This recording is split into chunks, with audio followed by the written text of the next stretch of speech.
This is Lou. He's sad because he doesn't have a job yet. Lou is such a smart guy. He reads so many coding books. Every time he's at a job interview though, the conversation is always really dry. Of course he gets rejected, and that makes Lou very sad. This is Bob. He's also very good at coding, but you see his favorite book is a marketing book. And whenever Bob goes to go interview, his interviews are always very productive. And what do you know? He gets hired on the job. Yay! He loves his marketing book.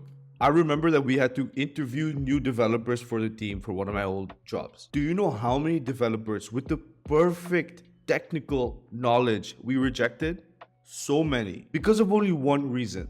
They sucked at communicating. I used to be a very technical person. I loved talking about what language I was using, about architecture, and I like that type of stuff. So that's why I would talk about it. But turns out, when you go apply for new jobs, you need to know who you're speaking with. There's this concept in marketing called target audience. It simply means, who are you talking to? Whatever you say, whatever you write, whatever you create, who are you talking to? You need to know that beforehand before you give the information. I'll give you an example. When I interviewed for one of the very first companies I worked for, there were two dudes, okay? They were running the entire company. None of them were technical. They were just these business graduates, okay, running this company. They wanted a developer, their first developer. I did the interview. They were asking me questions about their needs, right? Their integration needs. And there I was talking about front end, back end, integration, like of cron jobs and like that. That's what I was talking about. Obviously, they didn't understand anything I was talking about. And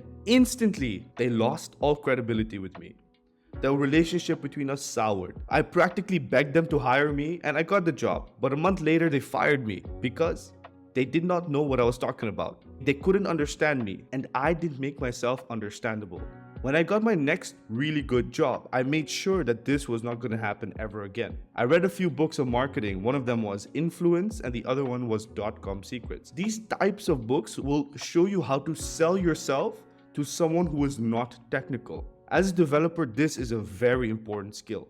I cannot tell you how many technical developers, nice, knowledgeable, technologically genius developers we meet, but we fire because they don't know how to communicate properly. You need to know your target audience well.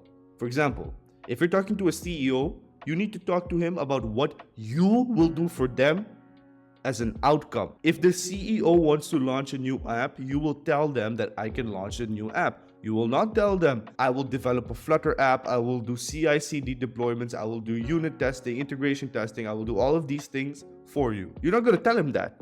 What you will tell him is that we will get the app out for you.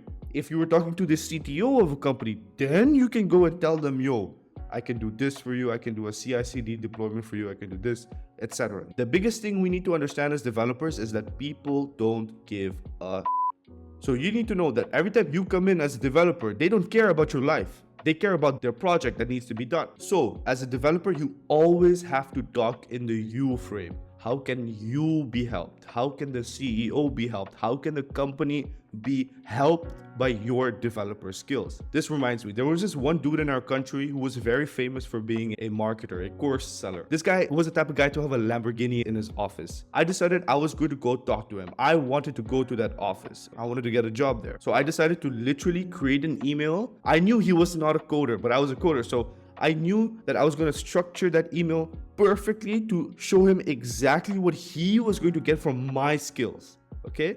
Boom, I got an interview. I went there to the office. Okay, I didn't get hired. But actually, now that I remember, this was a few years ago. I remember that he did keep in touch. I was the one that didn't reply to him because I got other jobs. Well, silly me. So see, this is the power of marketing. This is the power of framing yourself as the solution.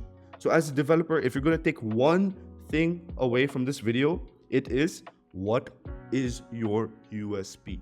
What is your unique selling point? For example, mine was, I know a lot about internet marketing as well as development. So those two things combined was my USP. And this thing keeps changing. To figure this out, you may read as many marketing books as you possibly may need to read. One of my favorite books is .com Secrets. The other one is Influence by Robert Cialdini. It'll teach you everything you need to know about dealing with psychology and dealing with persuasion. Very nice book, and I would really recommend it. It's really simple, actually. You can either be one of those developers, those boring developers that I was talking about earlier in this video, or you can be like the developers that obviously had good enough technical skills, but developers that could sell a vision. This homeboy right here, he knew how to sell visions. When's the last time you heard about an iPhone having good tech specs and never. But why do so many people buy iPhones? It's because they sell the vision, status. And so as developers, it's incredibly important to do that. And we do that. We should do that. If we want a respected career later in life, if we want to have a legacy in our code, we must be able to sell our legacy. Okay, before I leave this video, I want to tell you one thing. If you want to figure out exactly what your USP is, hop on a call with me completely for free. There's a link in the description. Join the community. You'll find me there, okay? Send me a message. We'll figure out what your USP is, all right? Take it easy. Thank you so much for watching. Life is a gift given by the God. So make a proper use of it. I'll check you in the next video. Peace out. Take care. Love you. Take care. Bye.